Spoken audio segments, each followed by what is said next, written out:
get started on the new set. I usually put up like 4 gifts on my wall and just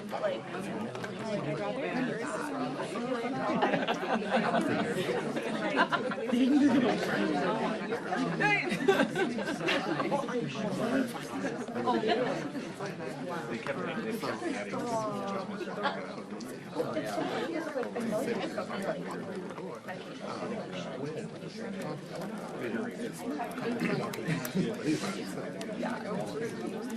Right. And you know, I feel like most of it's just like, oh, you're looking for And right now, if you go into the house, you can't put a credit card in. Oh, really? He's not in big focus. Right. Oh, yeah. That's what I said.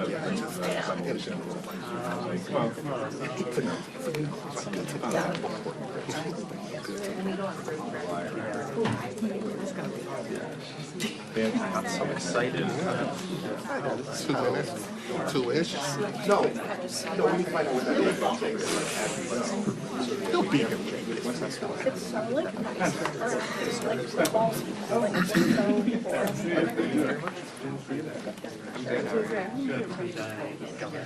I like so hold on, this one I really like. Sorry.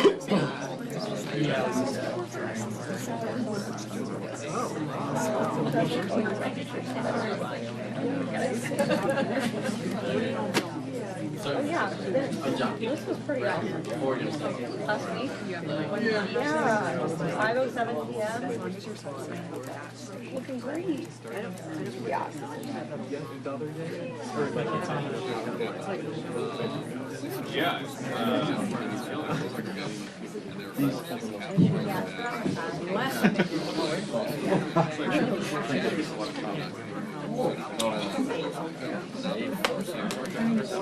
No, I was just like, I wanted to see what they said. Yeah, I just, no, you're good. I just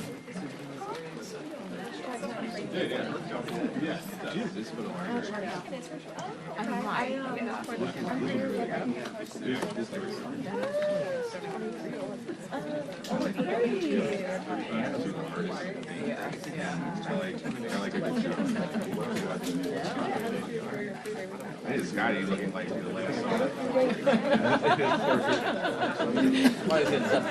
Please do.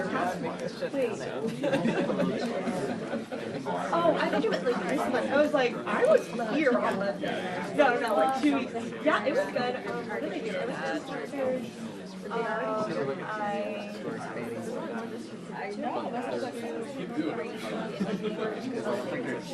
It was like my first, like,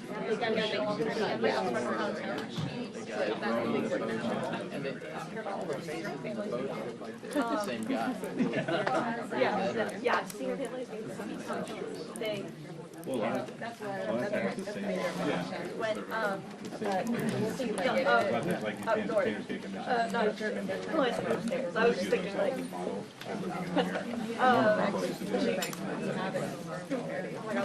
yeah. But yeah, she was there so oh my god, I didn't see that. You want me to turn around? No, I just don't want to shadow. You're not going to and then yeah, again, it was my first like weekend of like my energy demand probably largely and like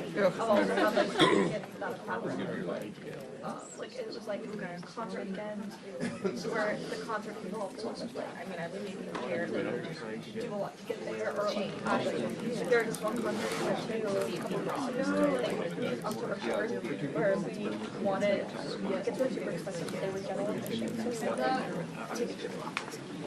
Anyway, I see people over there.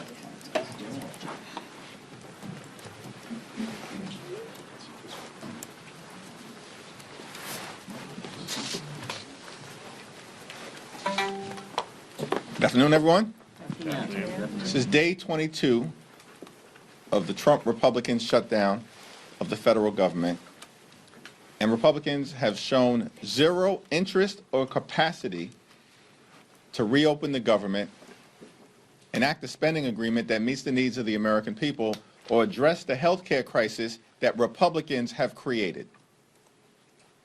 And the health care crisis is growing in intensity and urgency all across the country.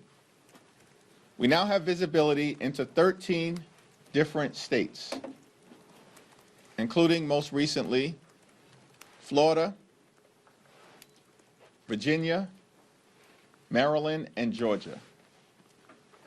And all across those states, millions of Americans are going to experience dramatic increases in their health care premiums, co-pays, and deductibles, as is the case with everyday Americans all across the country.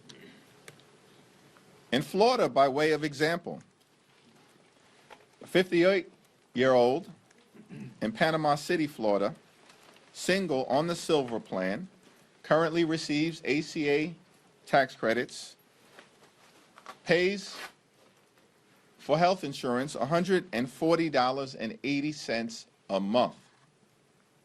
Because Republicans have decided to allow the Affordable Care Act tax credits to expire, that same individual who's currently paying $140.80 per month, their costs will go up to $1,526 per month. Republicans did that because of their refusal to extend the Affordable Care Act tax credits. In Florida, a 46-year-old with 3 children in Santa Rosa. We now know this family, currently on the Bronze Plan, actually, as a result of the tax credits that they receive, does not have to pay any additional amount to receive their health insurance.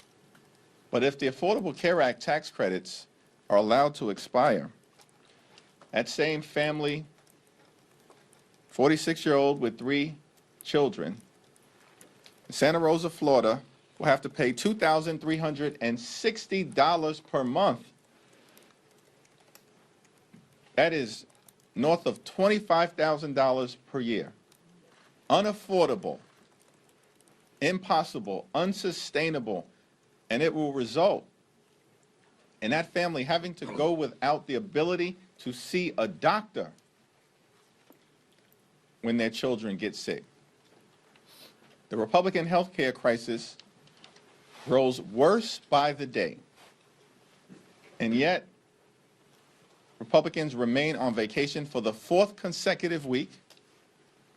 Donald Trump is once again preparing to fly out of the country. The East Wing of the White House is being demolished so that Donald Trump can construct a ballroom where he will be celebrated like a king. And at the same time, Trump is trying to rob taxpayers of $230 million to continue to line his pockets. And yet Republicans have zero interest, none, in addressing the health care crisis that they've created, which is devastating people all across the country. It's now my honor to yield to the distinguished whip, Catherine Clark. Thank you so much, Mr. Leader, and good afternoon, everyone. We are so grateful to you for your courageous leadership and grateful that you are safe and secure. Republicans have controlled Washington for 275 days, and we are 22 days into this shutdown. And through all the chaos, there has been one constant, one theme at the heart of their budget and their shutdown and their health care crisis. They seek out and target the most selfless and the least privileged Americans. They always go after those who have already had to sacrifice. Americans working a second job to keep their kids fed, Americans who have chosen to serve in uniform or as civil servants, Americans who are caring full-time for their loved ones. It's working parents on Medicaid. It's sick children who need home care. It's veterans who rely on the Affordable Care Act. Those are the people that Republicans expect to get by with less. It's never the billionaires. It's never corporations. It's certainly never themselves. Because what does Donald Trump expect for himself? What do you see him talking about when you turn on the news? A luxury plane, a gold-plated office, a new ballroom, and now a literal monument to himself. All as 1 million children are about to be kicked off of Medicaid. Another million will see their family premiums double or even triple. And Republicans are complaining about the Peace Prize that Trump didn't get, about camera angles and escalators, acting like somehow they are the victims, while they victimize the most innocent and vulnerable people, hard-working Americans. Republicans choose to go on vacation. That's not an option for the American people. The bills come due no matter how hard they work. So our message to the Republicans remain the same. Come to work, come to DC, sit down with us, negotiate, end this healthcare crisis and end this shutdown. And now it is my great pleasure to yield to our caucus chairman, Pete Aguilar. Thank you, Whip Clark. Thank you, Leader Jeffries. Before I talked about the shutdown in healthcare, I did want to touch on the terrifying threat that Leader Jeffries by someone convicted from January 6th. As a member of the January 6th committee, we deposed, we interviewed a number of individuals who were summoned here to the Capitol that day. And to see Donald Trump pardon 1,500 individuals, what did you think was going to happen?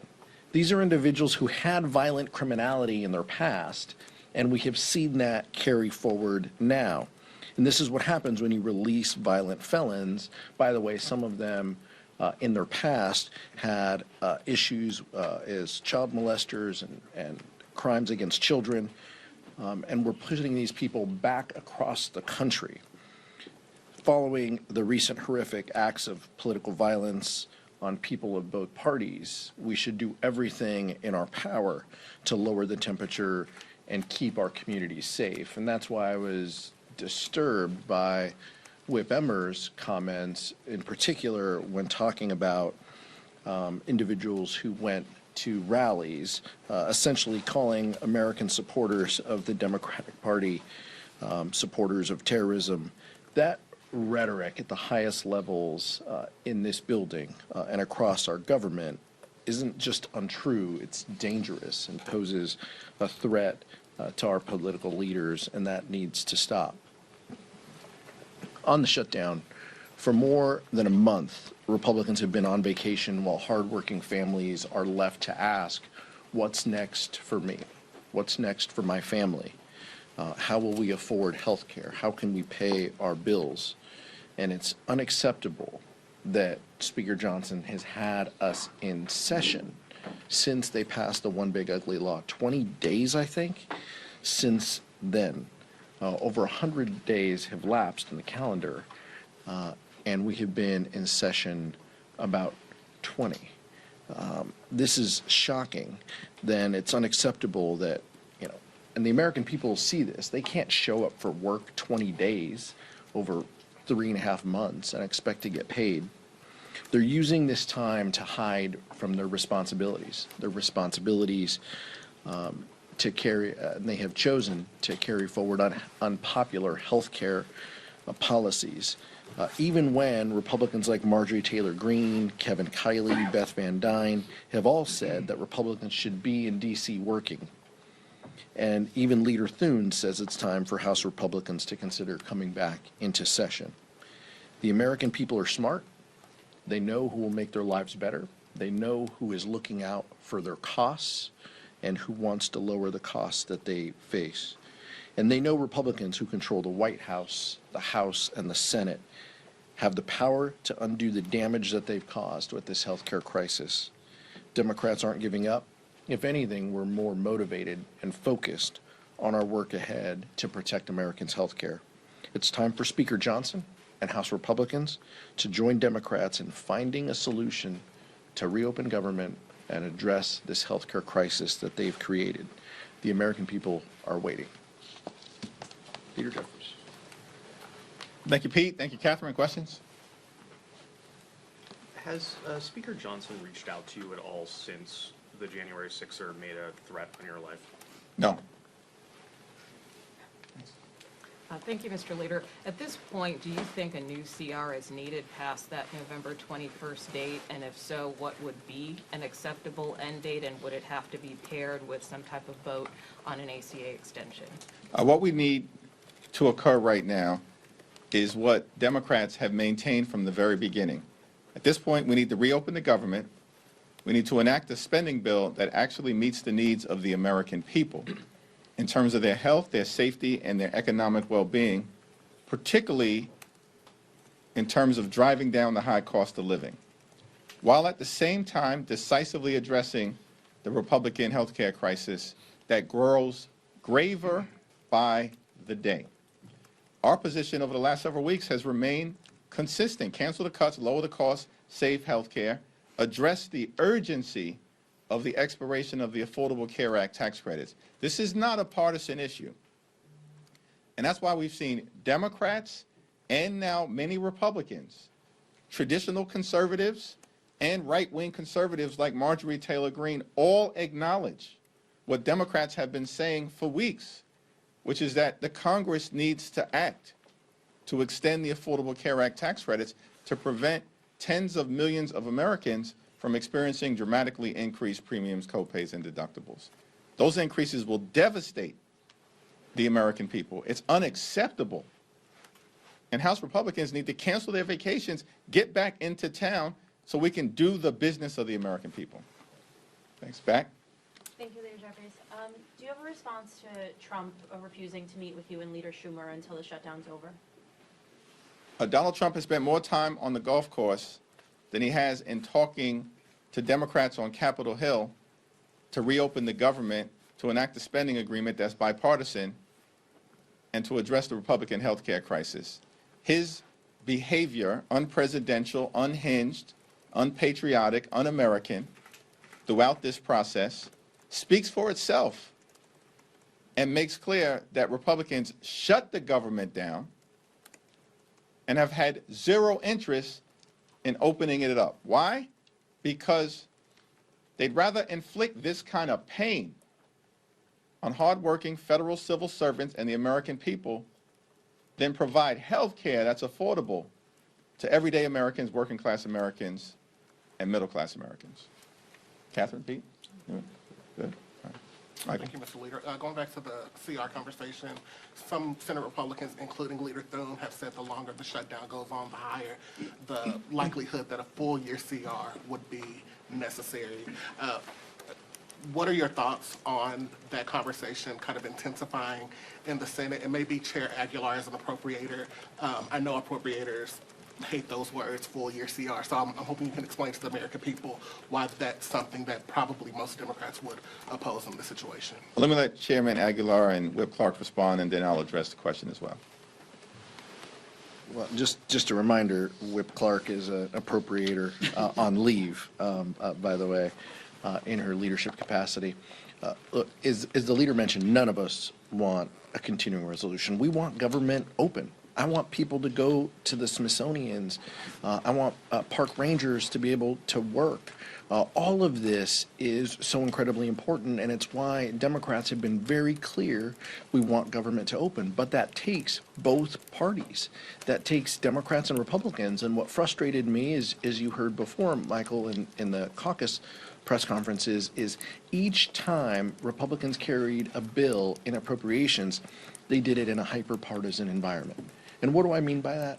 They marked to a number, they used numbers that Donald Trump wanted, that they knew the Senate wasn't going to support, that they knew didn't have bipartisan support, and yet they carried forward.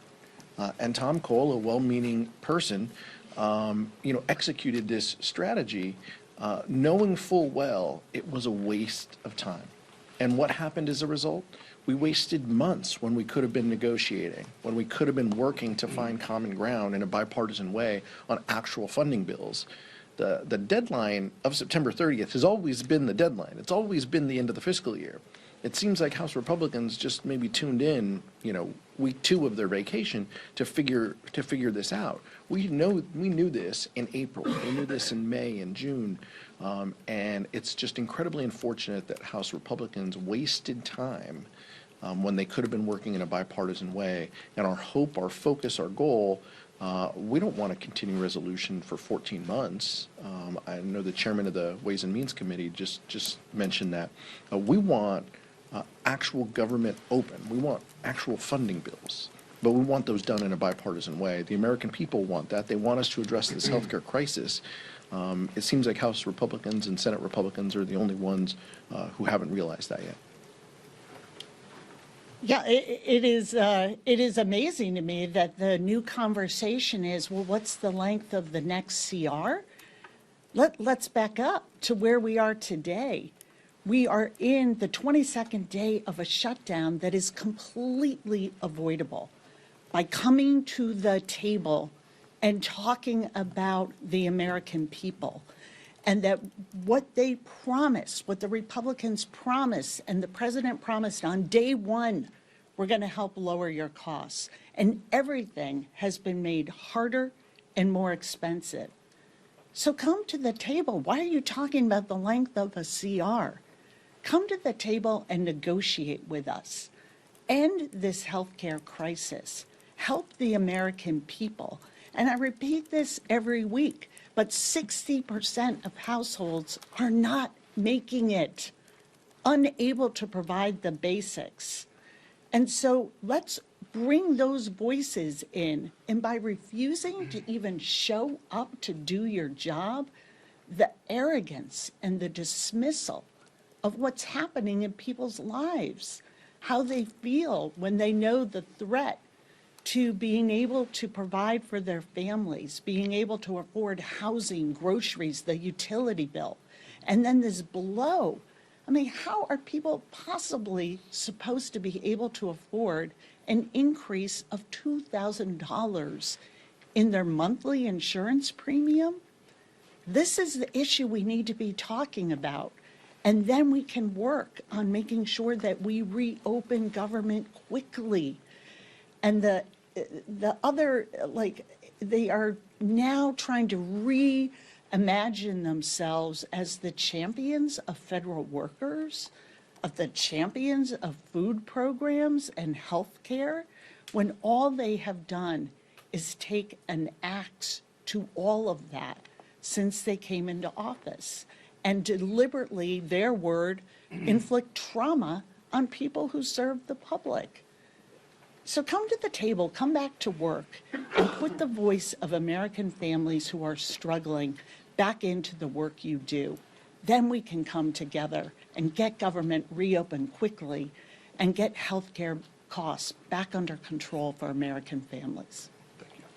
We're in the midst of a cost of living crisis here in this country. Donald Trump and Republicans promised to lower the cost of living on day one. Costs aren't going down, they're going up. Electricity prices through the roof. Housing costs up. Grocery costs up. Child care costs up. And now Republicans refuse to do anything to extend the Affordable Care Act tax credits, which is going to result in tens of millions of people experience dramatically increased premiums, copays, and deductibles. It's out of control. It's a cost of living crisis and it's a health care crisis at the same time. And yet Republicans continue to ignore it, refuse to deal with it. And on top of all of that, we're in a moment where millions of Americans are about to increase their experience with heightened food insecurity, with hunger, because of the one big ugly bill and the fact that Republicans enacted the largest cut to nutritional assistance in American history. These are all quality of life issues that have to be dealt with right now. And yet Republicans want to talk about process and their my way or the highway approach, their take it or leave it approach, which is what they've been visiting on the American people this entire year in terms of their extremism. And it's all unacceptable. Just come back to work. Let's sit down. Let's negotiate a bipartisan agreement. Let's reopen the government. Let's address the high cost of living in the United States of America. Let's address the hunger that you're creating. And of course, let's address the Republican health care crisis. Thanks. Mr. Leader, given the rampant misconduct we're seeing among immigration agents, most recently on Canal Street yesterday in Chinatown, New York City, do you think eventually ICE should get the Doge treatment? We've all been very outspoken as it relates to the out-of-control behavior unleashed on law-abiding immigrant communities by mass agents hiding their identity and far too often violating the rule of law, often directed at people who are American citizens. And it's all unacceptable. And it's one of the reasons why the American people have turned on Donald Trump and Republicans with respect to their extreme immigration policies. We should be holding the Department of Homeland Security accountable for the overreach and the extremism that they're being subjected to in terms of what the American people are experiencing. And yet, we're seeing none of that accountability coming from Republicans. That's unfortunate, but Democrats will continue to make the case to the American people that this is all abnormal, so much of it is unlawful, and it's got to stop. Mr. Jeffries, thank you. Good afternoon. Can you or Ms. Clark allude to this question about using the health care subsidies and using the end of government funding as an inflection point? The idea that in the minority you don't have many opportunities to say, okay, here's what we want, here's what we need. Can you talk about using that, and is there concern about pain that's being inflicted on federal workers here, because there's like, this is the strategy that we've chosen? No, our position is not about strategy. Mike Johnson and the Republicans keep talking about strategy. What we're focused on as Democrats is making a difference in the lives of the American people. Because the American people deserve better than what they've gotten from Donald Trump and extreme MAGA Republicans who haven't made their life better. They've made their life worse. Their life has become more expensive. And now because of the Republican health care crisis, that includes the largest cut to Medicaid in American history, hospitals, nursing homes, and community-based health centers closing all across America, including possibly dozens in Alabama, as was announced earlier this week. And now because of their refusal to extend the Affordable Care Act tax credits, tens of millions of Americans are about to experience dramatically increased health care costs that will medically bankrupt them or prevent these Americans from being able to go see a doctor when they need one. These are real life consequences of extreme Republican policies. That's what this moment is all about. And as Democrats, we're going to continue to stand with hard-working federal employees who've been under assault by Donald Trump and his administration since January 20th of this year, prior to the start of the Trump Republican shutdown. More than 200,000 federal employees had already been forced off the job by Donald Trump. That's before the shutdown. So it's unfortunate that Trump and the Republicans have chosen to use their own shutdown to further hurt the American people.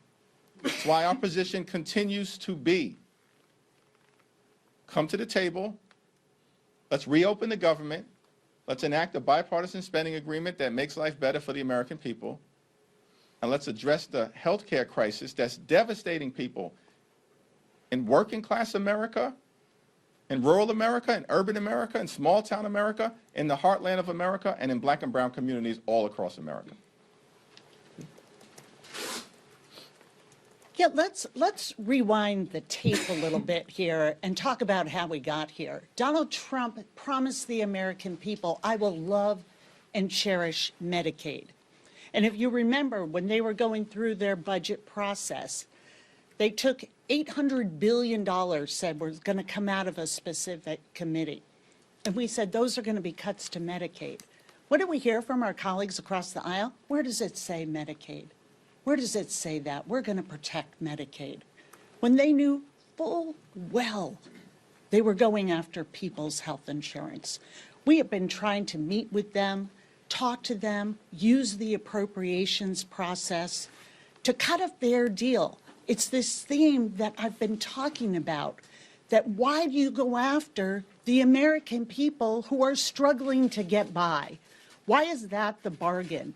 That we are going to pay for tax cuts for the very wealthiest of Americans and corporations with the hard-earned dollars of the American people who want and are entitled to be able to afford health insurance. And what have we seen since they're going to love and cherish Medicaid? Dramatic cuts, $1 trillion, 15 million people at risk of losing health insurance, $500 billion out of Medicare, these cuts to the ACA, taking away the tax credits that keeps premiums affordable for people, and all for what?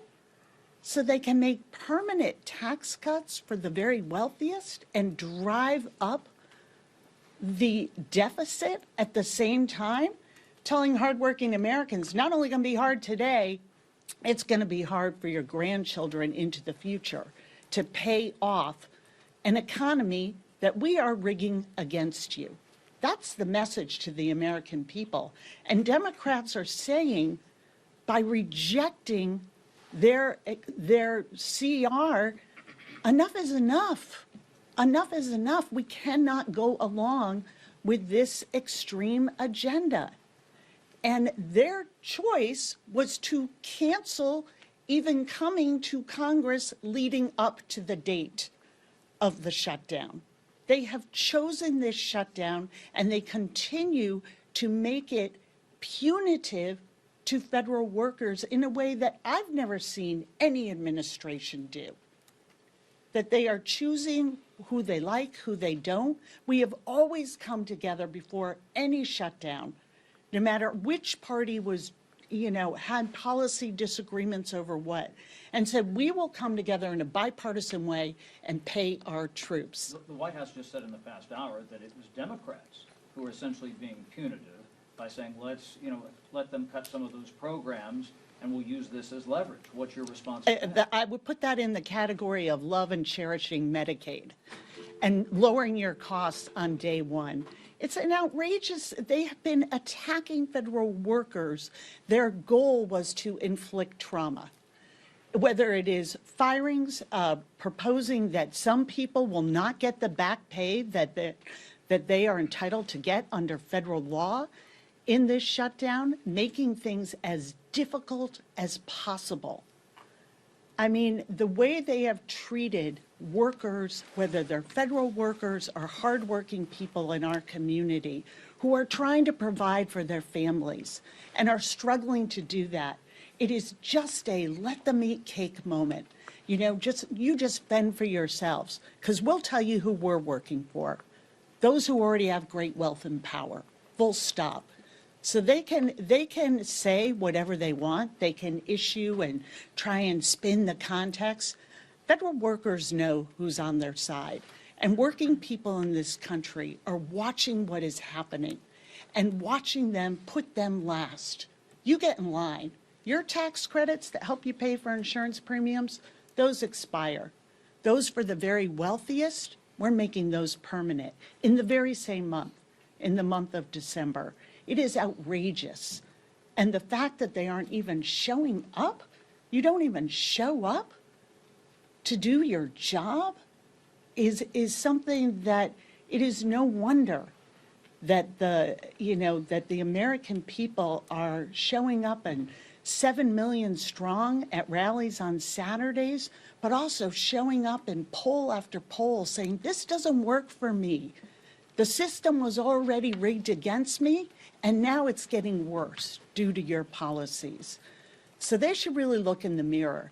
And if they've decided that they're cutting people's health insurance in order to give the wealthiest people in this country a tax break is a bad policy, we are here to meet with them and talk about how we can undo this. Let's put the people back into the proposition here and end this shutdown. Thank you. No, right there. Third row. Leader Jeffries, what advice are you offering Illinois Democrats right now who are considering redrawing their maps? And do you share any reservations about potentially diluting Democratic strongholds? As was the case in California, it's my expectation that Illinois Democrats are going to carefully consider their options and make sure that they draw the fairest map possible for the people of that great state in the context of Donald Trump's efforts to gerrymander congressional maps all across the country, including most recently in North Carolina, because Republicans are running scared. They know that if the election were held today, they would lose the House decisively, and that's why they're trying to rig the midterm elections. So are you supportive of the redistricting effort? Thanks. Same answer. Third row. Oh, me? Sorry. Yep. In about a week, House staffers will start to miss their first paycheck if the government shutdown continues to drag on. What kind of guidance have you given to offices or staff about this upcoming deadline? Yeah, there's been ongoing discussions with our hardworking staff. These are great patriotic Americans who are all in on public service, all in on serving the people that members of Congress are privileged to represent across the country, and we'll continue to provide them with a lot of information. The hope is that we get this shutdown resolved before the end of the month. We've been maintaining that position from the very beginning of the Trump Republican shutdown. But Republicans have had they shut the government down. All the Republicans talk about every time they stand at this podium or appear on TV, from the speaker on down, all they talk about is the American people gave them unified government, complete control of government. We control government. This is what Republicans say. We have a mandate. Republicans control the House, the Senate, and the presidency. They shut the government down. They reinforce that point every time that talking point comes out of their mouth. And what Democrats are saying is that we want to find a bipartisan path forward, but that involves good faith negotiation on the other side of the aisle, so we can come to a common sense resolution in ways that are actually designed to make life better for the American people. We're fighting to lower the high cost of living. We're fighting to fix the healthcare system that Republicans have broken. And we're also fighting to clean up corruption in Washington, D.C., where we have an American president behaving like an organized crime boss, stealing taxpayer dollars in real time in front of everyone in plain sight. And the Republicans have nothing to say about the emerging crime scene at 1600 Pennsylvania Avenue. Thank you. November 1st is coming up quite soon, and more Americans will get those premium notifications. What is the is there a strategy change once you hit that date and then beyond that date in terms of how Democrats are viewing the shutdown, how you're messaging, and what we can all expect going forward? Our view has been very clear from the beginning. One of the reasons why we need to act decisively and need to act now as a Congress to address the Affordable Care Act tax credit issue is because notices are going out to millions of people right now as we speak across the country, frightening them to death when they see that their premiums are about to increase, in some instances, by more than $1,000 or $2,000 a month. And more than 90% of the people who receive Affordable Care Act tax credits make approximately $60,000 $3,000 a year. Think about that. How can you possibly afford premium increases of more than $1,000 or $2,000 a month? And as open enrollment starts on November 1st, more and more Americans are going to realize the urgent need for Congress to act decisively, as Democrats have been saying for weeks. But Republicans continue to bury their heads in the sand because they'd rather keep the government closed than provide health care that's affordable to working class Americans. Thank you so much. Can you just speak to some of the programs that Democrats want funding for in the $1.5 trillion list of demands? We've heard things like $13.4 million for civic engagement in Zimbabwe, $3.9 million for LGBTQ democracy grants in the Balkans, things like this. You guys say this is about saving healthcare, but how do these pet projects fit in? Yeah, we have no idea what you're talking about or what Republican extremists fed you those talking points, but the reality is what we are doing is defending the health care of the American people. Yeah, we do want to restore the fact that the largest cut to Medicaid in American history has been visited upon the American people by Donald Trump and Republicans, even though they promised to love and cherish Medicaid. But instead of doing that, they cut about $1 trillion from Medicaid. And as a result of that fact, hospitals, nursing homes, and community-based health centers are closing all across the country, including in Republican states like Georgia, like Alabama, and Republican states all across the country. And Republicans have visited the largest cut to Medicaid in American history on their own people. That's what we want to restore. We want to avoid the fact that because of what Republicans did in their one big ugly bill, what they did is to trigger the possibility of a $536 billion cut to Medicare, because Republicans have put a bullseye on Medicare and Social Security since those earned benefits were created. And yet we have a problem with the fact that Republicans want to devastate the Medicare of the American people. And why did they do that? Why did they cut Medicaid by almost $1 trillion? Because they want to reward their billionaire donors with massive tax breaks. And they made those massive tax breaks permanent, while at the same time can't even be bothered to extend Affordable Care Act tax credits for working class Americans who are about to experience dramatically increased premiums, copays, and deductibles. The American people know that Democrats are fighting for them, for working class America, for middle class America, and for everyday Americans, and that Republicans continue to show up for the wealthy, the well-off, and the well-connected. Yeah. A new congresswoman from Arizona. Speaker Johnson keeps saying that his antics and stunts, whatever you're doing, and he says the new lawsuit is for national publicity. Would you care to comment on that? Well, let me yield to Catherine and Pete as well. I had the opportunity yesterday to stand with Jamie Raskin and Congresswoman-elect Adelita Grijalva after Democrats tried for the 5th time to be recognized so that Representative-elect Adelita Grijalva could be sworn in. 4 weeks have passed since she was elected. And the reason why Mike Johnson and House Republicans refused to swear in Representative-elect Adelita Grijalva is because they want to continue to hide the Epstein files from the American people. That's crystal clear at this point in time. There is no other reason that this has dragged on this long when extreme MAGA Republicans who were elected out of the state of Florida underperformed in those elections, by the way, dramatically, as Republicans have been doing all across the country, and as we'll see in New Jersey, in Virginia, and in California in under 2 weeks. Those two extreme MAGA Republicans, these are individuals who aren't even qualified to serve in the People's House. Let's be clear about that. And yet, Mike Johnson decides to swear them in less than 24 hours after these extremists are elected to the House of Representatives, and now 4 weeks have passed?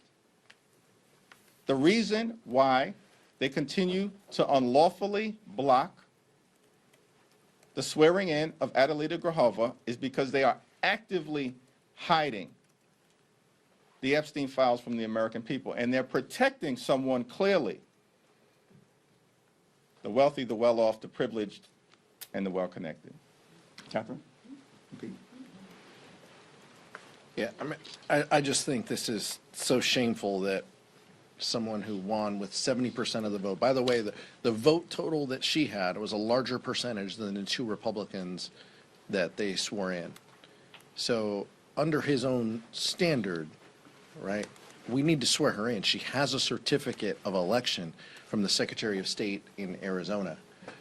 It is absolutely shameful that Speaker Johnson hasn't given her the oath of office. Members were sworn in during the government shutdown 6 years ago. New class of members took their oath of office. None of these excuses actually mean anything, is what Leader Jeffries just said. These are just talking points because he doesn't want to swear her in to be the 218th signature on these Epstein files. That's just what it is. But for her, and I know Adelita Grijalva is more concerned about her constituents than she is about her. This is about 800,000 people in the state of Arizona who don't have a voice here on Capitol Hill until she takes office. So for those people who are reaching out, who need help and support, who are navigating federal agencies, veterans who need VA appointments, those individuals don't get the help and support because they don't have a member of Congress. They can go to their senators, and we encourage them to do that. But it's absolutely shameful that Speaker Johnson won't swear Adelita Grijalva in, and it really does beg the question of, what are you hiding? Why not? How easy can this be? Pro forma session, swear a member in. It's not that hard. Speaker Johnson needs to do the right thing.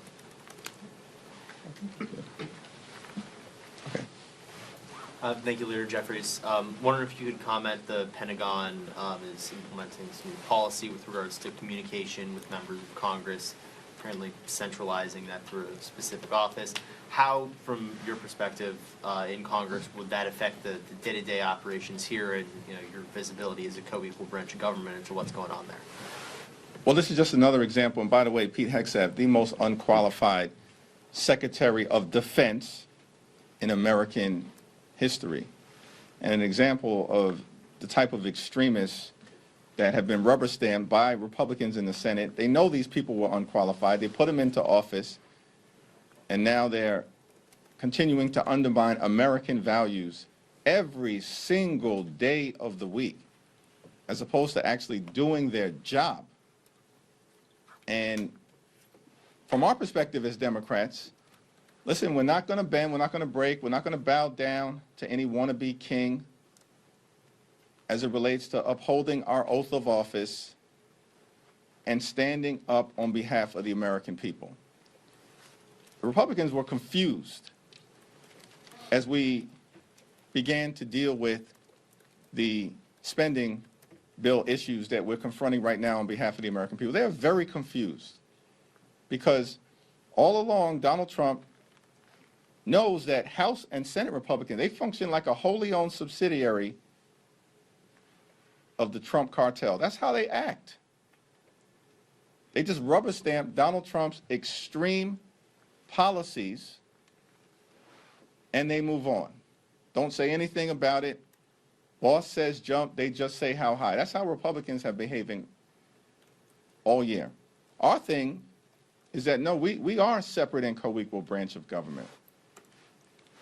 We don't work for Donald Trump. We don't work for J.D. Vance. We don't work for their MAGA billionaire donors. We work for the American people.